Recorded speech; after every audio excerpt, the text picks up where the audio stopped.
Dalam suatu hadis, baginda mengatakan, alamatus syaqawah arba'ah.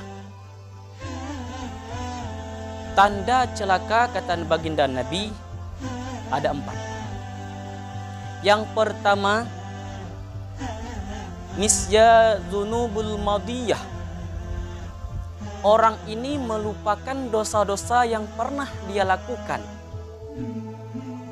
Tidak menyesali dosa-dosa yang pernah dilakukan.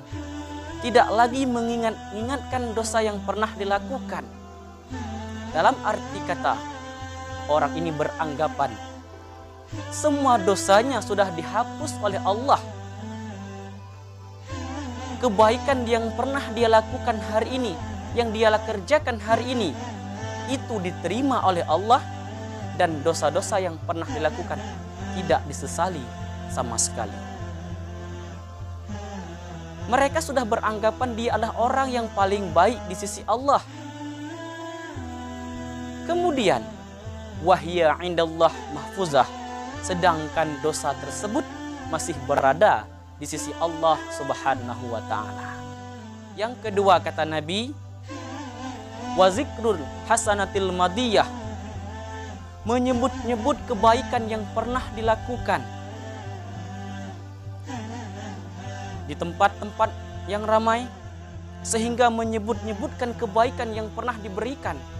Contoh, kalau bukan masjid itu saya yang memberikan, maka tidak akan megah itu masjid.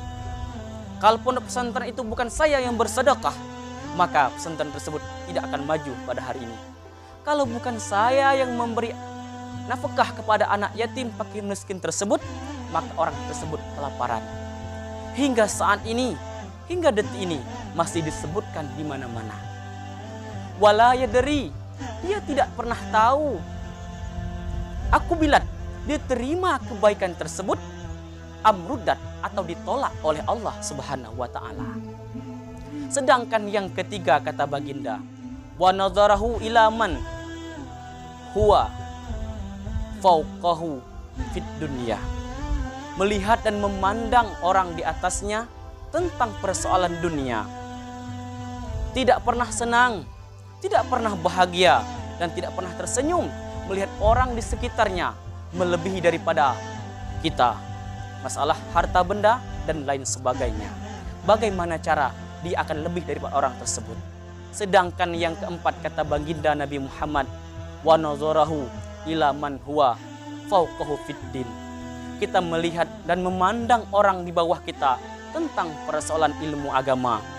Kita meremehkan orang begitu saja, menghina orang begitu saja dengan ilmu yang kita miliki. Sedangkan perbuatan ini sangat dilarang oleh baginda dan Allah Subhanahu wa ta'ala.